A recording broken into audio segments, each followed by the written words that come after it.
किसी ने ठीक ही कहा था कि हम उन माओं के बेटे हैं जिन्होंने टपकती छतों के नीचे भी अपनी शोहरों की खिदमत की, जिन्होंने टपकती छतों के नीचे भी अपनी शोहरों की फरमाबरदारी की और उनके साथ अपनी जिंदगी बसर की।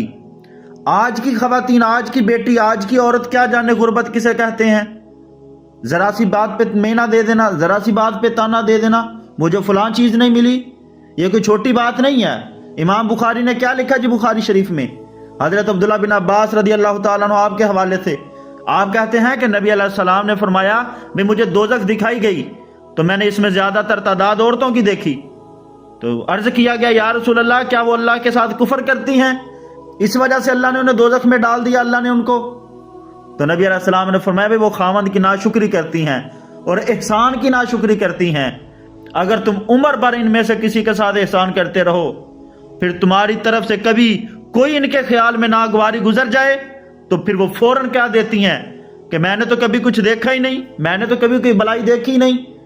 आप बताएं इस हदीस मुबारक की रोशनी में जो ज्यादातर तादाद खवातीन की दोजख में देखी गई, क्या वो नमाजें नहीं पढ़ती थी? क्या वो अल्लाह के ऊपर ईमान नहीं रखती थी? हुजूर का कलमा नहीं पढ़ती थी?